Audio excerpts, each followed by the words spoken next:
Hazırda bizlə bağlantıda olan siyasi şərhçi Rəşad Bayramovla müzakirələrimiz olacaq. Rəşad bəy, xoş gördük sizə, axşamınız xeyir olsun.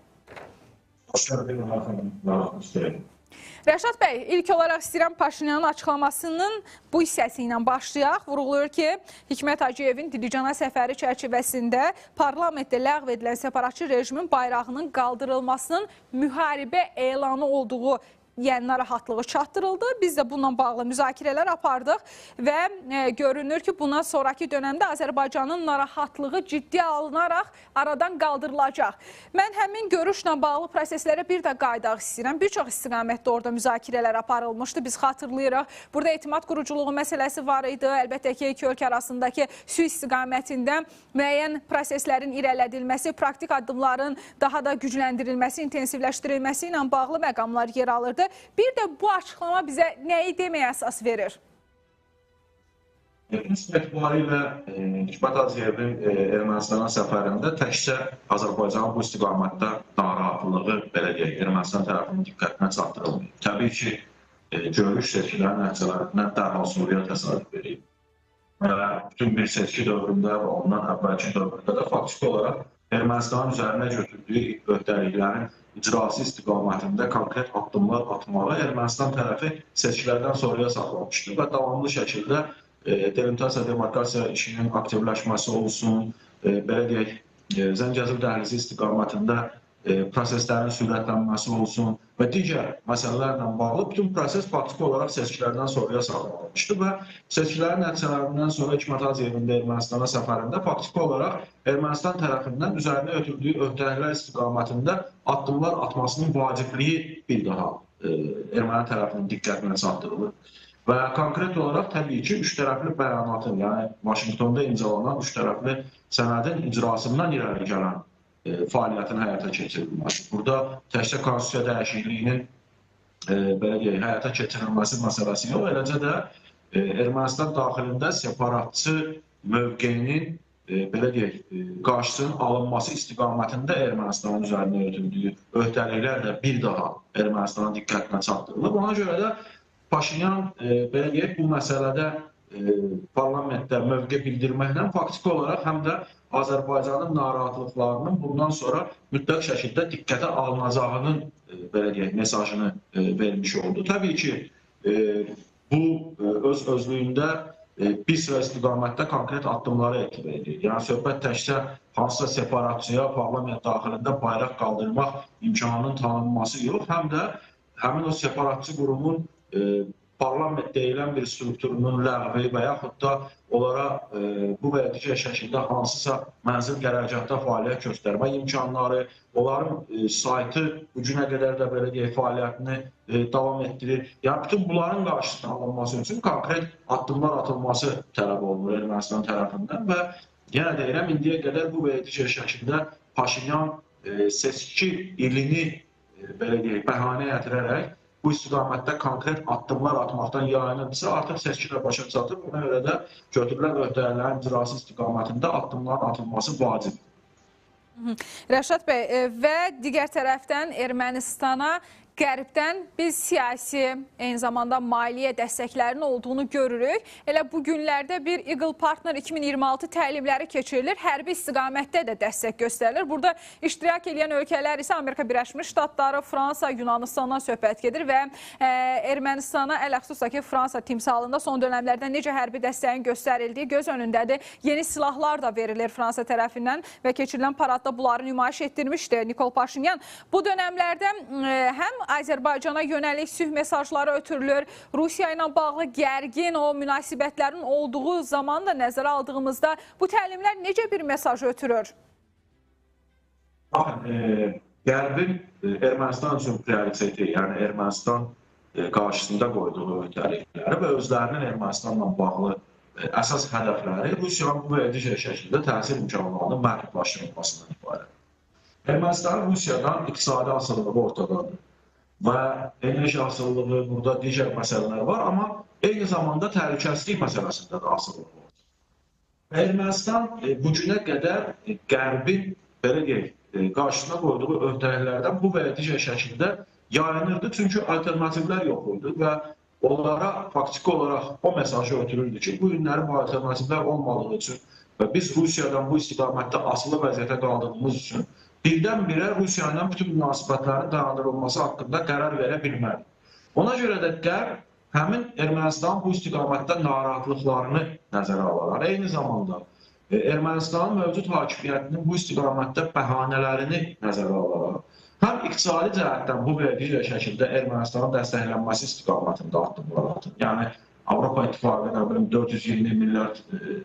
420 milyon ayrılması haqqında belə deyək, müzakirələrin aparılması, ondan qabaq 50 milyon ayrılması haqqında qərarın verilməsi, bir müddət əvvəl 270 milyonluq bir yardım paketi və s. barədə deyilənlər, ondan əlavə Ermənistanın kənd təsərrüfat məhsullarının Avropa bazarlarına çıxış imkanlarının müzakirəsi və s. faktiki olaraq Ermənistan cəmiyyətində Rusiyanın iqtisadi asıllığından qopmağın mümkünlüyü ilə bağlı təəssüratı yaratmağa əsas alır. Yəni, faktiki olaraq Avropa İttifaqı Ermənistana, o cümlədən də Ermənistan ictimaiyyətinə onu təlqin etməyə çalışır ki, Rusiya ilə bu verdiyi şəkildə münasibətlərin kəsilməsi iqtisadi cəhətdən sizin məhv olmağınız anlamına gəlmir. Çünki biz bu verdiyi şəkildə bu dəstək proqramları ilə sizin ayaqda qalmağınızı təmin edəcəyik. İkinci narahatçılıq və bugünə qədər Ermənistan cəmiyyətində olan ən böyük xof və qorxu Rusiyanın olmayacağı halda təhlükəsizlik sisteminin kim tərəfindən belə deyək qorunacağı ilə bağlıdır. Yəni Ermənistan bu günləri bütün sərhədlərini müdafiə etmək qabiliyyətində hələ ki deyil. Bu və digər şəkildə 44 günlük müharibə onların özünün müdafiə qabiliyyətlərini də konkret olaraq ortaya qoydu və göstərdi. Ona görə də bu istiqamətdə də dəstək verilməsi və yenə deyirəm, cəmiyyətdə Rusiya olmasa təhlükəsizliklə bağlı meydana çıxa biləcək xofun aradan qaldırılması üçün seçkidən dərhal sonra belə bir təlimin keçirilməsi həm Ermənistan cəmiyyətinə verilən mesajdır. Qərb strukturları o mesajı çatdırmaq istəyirlər ki, Rusiya olmasa belə biz bu və digər şəkildə təhlükəsizlik təminatında rol oynayacağıq. Eyni şəkildə Rusiya hər iki addım, həm maliyyə ilə dəstəklənməsi Ermənistanın, həm bu təlimlərlə hərbi sahədə verilmiş dəstək həm Ermənistana, həm də Rusiya faktiki olaraq verilmiş mesajdır ki, təsir rıçaqlarını davamlı şəkildə dilə gətirib, biz bunu eləyəcəyik, biz bu addımları atacağıq deməklə Ermənistan bu və digər şəkildə özündən asılı vəziyyətdə saxlamaq sonuca mümkün olmayacaq. Çünki sənin təqdim elədiyin o dəstəyi biz rahat şəkildə sən olmadan da Ermənistana təqdim edə bilərik. Yəni bu faktiki olaraq Rusiyanı ən azından indiki mərhələdə həmin o təzyiq və təsir rıçaqlarından istifadə etməməsi üçün faktiki verilmiş mesajdır. Və müxalifət Nikol Paşinyan münasibətlərinə qayıdaq istəyirəm. Nikol Paşinyan bugün açıqlamalarında revanşizmin ölkə üçün təhlükə yaratdığını, onun kökünü kəsiləcəyini dedi və bərabərində Köçəryana qarşı cinayət işi açılacaq. Və burada müxalifətlə, münasibətlərlə əlaqəli onu da danışmaq yerinə düşər ki, yeni hökumət qurulmalıdır və bu hökumətdən Ermənistan konstitusiyasına görə 3 partiyanın təmsilçiliyi lazımdır və mütləqdir. İndi Köçəryana qarşı bir cinayət işi açılırsa, Samvel Karapetyana qarşı da müəyyən proseslərlə bağlı planlar varsa indiki məqamda, ola bilərmi həmin o müxalif qüvvələr öz mandatlarından imtina etsinlər, bu isə yenidən seçkilərin keçirilməsinə zəruriyyət yaratsın və yeni hakimiyyətin, yeni hökumətin qurulması üçün problemlər yaransın? Aslında mən Ermənistanda hökumət qurulması üçün mütləq şəkildə 3 partiyanın təmsil olunmasını məsələn, seçkilərdən sonra Paşinyan tək başına hökuməti formalaşdırmışdı və hökumətin də tərkibində ancaq hakim partiyanın. Partiyanın təmsilçiliyi parlamentin tərkibi ilə bağlıdır. Yəni, minimum 3 partiyanın parlamentdə təmsilçiliyi mütləq şəkildə təmin olunmalıdır. Yəni, hökumət quruluşda bunun hər hansı bir... Konstitusiyon çoxluğu əldə etmədiyi halda bu cür olmalıdır. Ona diqqət çəkmək istəyirdim mən. Yenə deyirəm, Ermənistan qanunvericiliyində bildiyim qədərilə konstitusiyon çoxluq ancaq bu və digər şəkildə konstitusiyada dəyişiklik etibar edən və referendum tələb edən maddələr üçün lazımdır. Digər məsələlərlə bağlı, yəni adicə hətta Məhkəmə Seçki Komissiyası sədrinin təyin olunması, Konstitusiya Məhkəmə sədrinin təyin olunması, Konstitusiya Məhkəməsinin hakimləri, baş prokuror, eləcə də Ermənistan Mərkəzi Bankının rəhbərinin təyin olunması üçün konstitusiyon çoxluğa da ehtiyac yoxdur. 5-də 3 səs çoxluğuna ehtiyac var və Samuel Qari Savukyanın partiyasının parlamentə düşməməsi ilə həmin səslərin bölgüsü əsasında Paşinyan partiyası 61-dən 64-ə səs çoxluğu qalxdı ki, bu da həmin o 5-də 3-ü də təmin etməyə tamamilə imkan verir. O ki, qaldı bu və digər şəkildə hansısa siyasi partiya və yaxud da blokların mandatdan tamamilə belə deyək, imtinası fonunda hansı prosedurların həyata keçirilməsi bu Ermənistanda biraz belə qəliz və mürəkkəb bir prosedurları özündə etva edir. Biz bilirik ki, təsəvvür edin, Ermənistanda məsələn 105 nəfərlik və yaxud da 101 nəfərlik parlamentin formalaşmasına baxmayaraq, hər bir partiya və siyasi blok 101 və yaxud da 105 namizəd yox, 300 namizədlə seçkilərdə iştirak edir. Yəni, hər partiyanın proporsional siyasında 300 nəfərin adı qeyd olunur. Bu nəyə görə baş verir? Bu ona görə baş verir ki, parlamentdə bu və digər şəkildə hansısa deputatlarla bağlı cinayət işlərinin qaldırılması, onların parlamentdən uzaqlaşdırılması, kimlərinsə vəfat etməsi, kimlərinsə özünün bu və digər şəkildə mandatından imtina etməsi halında yerdə qalan, siyahıda olan digər şəxslərin onların yerinə parlamentdə oturulması təmin olunur. O cümlədən də hakim partiya aiddir. Biz bilirik ki, hakim partiyanın siyasına faktiki olaraq baş nazir rəhbərliyi edildi, Paşinyan rəhbərliyi edildi və indi hökumət qurulanda bu parlamentin tərkibindən ilk 25-30 nəfər, hansıların ki adı faktiki olaraq belə deyək, deputat siyasındadır və parlamentdə düşüblər. Onlar artıq hökumət strukturlarında təmsil olunacaqlar və Ermənistan qanunvericiliyinə görə də belə deyək, icra qurumlarında və hökumətin tərkibində təmsil olunan şəxslər bu yerdə seçkidən sonraki dövrdə bir neçə dəfə iclas keçirilib, amma bu iclasların heç birinə müxalifət nümayəndələri qatılmayıblar. Bu artıq müəyyən imtinadan xəbər verirmi? Yəni, baxın, bu və digər şəkildə bu etiraz formasıdır faktiki olaraq. Bu etirazlara, biz küçə etirazlarına və s. də, yenə deyirəm, şahidlik edə bilərik. Amma bu günləri Paşinyanın əlində müvafiq olaraq hökuməti formalaşdırmaq üçün çoxluq varsa, o cümlədən də parlamentin iclaslarını keçirmək üçün tələb olunan 50+1, yəni iclasların keçirilməsi üçün 50+1 səs çoxluğu tələb olunur. Büdcə və s. məsələlərin müzakirəsi üçün də 5-də 3 belə deyək, səs çoxluğu tələb olunur. Bunların hər ikisi Paşinyan belə deyək, əlində var. Yəni, bu günləri hakim partiyanın əlində bu çoxluğun hər ikisi var. O baxımdan onların iştirak edib etməməsi indiki mərhələdə parlamentin işinə və yaxud da işini dayandırmaq üçün bu və digər şəkildə bir hüquqi əsas yaratmır faktiki olaraq. Ona görə də parlament bu şəkildə də iclaslarını davam edə bilər. O ki, qaldı bunların mövqeyinə, bu mən düşünürəm ki, bu müvəqqəti bir şeydir.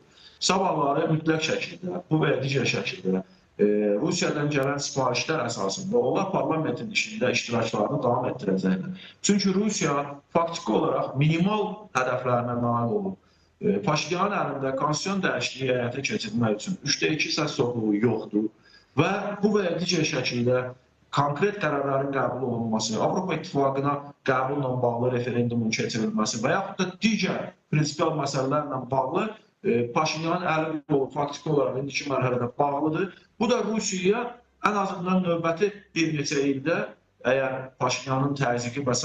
nəticəsində həmin o müxalif blokların tərkibindən kimlərsə Paşinyanın tərəfinə keçməsi təmin olunmayacaqsa, bu da o deməkdir ki, yaxın bir neçə ildə Rusiya prinsipial olaraq nə Ermənistanın KTB-dən çıxması haqqında qərarı, nə Avrasiya İqtisadi İttifaqından çıxması haqqında qərarı, nə Ermənistan daxilində Rusiya hərbi bazalarının çıxarılması haqqında qərarların qəbulundan prinsipcə narahat deyil. Ona görə də bu və digər şəkildə onu da indiki belə deyək, şərtlər qane elədiyi üçün düşünürəm ki, bir müddət sonra biz Rusiya və Ermənistan arasında münasibətlərdə bu və digər şəkildə sərt ritorikanın aradan qalxmasına yenidən şahidlik eləyəcəyik və həmin o bu günləri belə deyək, boykot yolu tutan partiyalarda parlamentin işinə qayıdıb iştirak edəcəklər. Çünki onların olmaması böyük ölçüdə indiki mərhələdə prinsipcə heç nə dəyişmir.